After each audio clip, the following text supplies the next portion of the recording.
Kenapa ya hampir semua presiden Indonesia itu punya ambisi mobil nasional? Bayangin dari zaman Pak Harto nih ya, tahun 70-an ada namanya Morina. Morina itu dulu pakai 40% komponen dalam negeri dan 60% komponen luar negeri. Tapi cuma bertahan 5 tahun doang, habis itu redup. Nah tahun 90-an muncul lagi desain Habibie namanya Maleo. Lagi-lagi Bata. Dan mendekati Soeharto lengser, dibikin tuh Timor. Punya anak Pak Harto. Cuman ya mungkin ini yang paling bertahan lama, tapi ya gagal juga. Tapi Timor itu cuma rebadge doang, bukan bener-bener mobil nasional sih. Dan di era Presiden Jack kita punya namanya SMK. Ya bisa dibilang kan mobil SMK ini yang membuat Presiden Jack menjadi menang tuh pemilu tahun 2014. Oh, semua orang dulu heboh banget sama SMK. Jokowi alias Jack menjanjikan SMK sebagai mobil nasional kalau dia menang. Sempat muncul tuh dulu prototipenya di Gias tahun 2023, dan sekarang di era Prabowo muncul lagi namanya Maung Pindad, dan akhirnya sekarang menjadi mobil dinasnya Prabowo kan, Maung Pindad. Ini beneran nyata nih, ada mobilnya beneran. Tapi itu bukan buat dijual ke konsumen. Nah, yang buat dijual ke konsumen namanya mobil listrik I2C. I2C itu singkatan dari Indonesian Indigenous Car. Udah sempat ada tuh di Gias kemarin prototipenya. Nah pertanyaannya kira-kira I2C bakalan bener dijual apa enggak tuh ke pasar ya? Nggak tahu juga sih. Nah kalau dibandingin negara-negara ASEAN lain, emang kita ini soal otomotif nih ya, soal mobil nasional emang ketinggalan. Malaysia punya Proton udah lama. Sekarang Vietnam punya Vinfast udah sampai sini malah. Nah pertanyaannya kenapa selama ini Indonesia pengen bikin mobil nasional terus? Padahal kan udah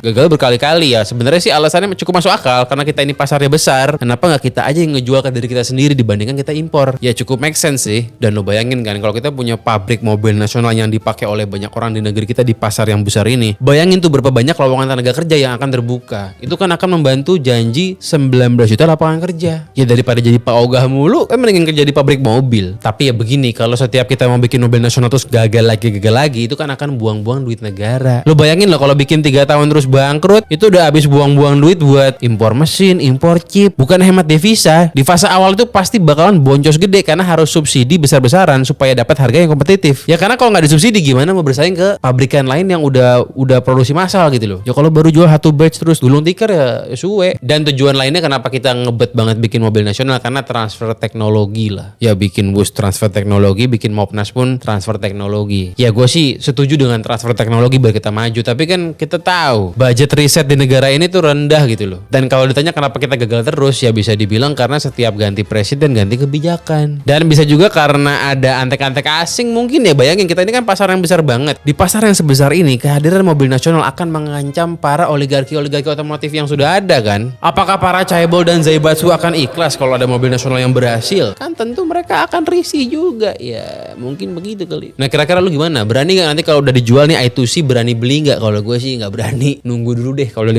tahun udah 10 tahun mungkin baru gue berani sih.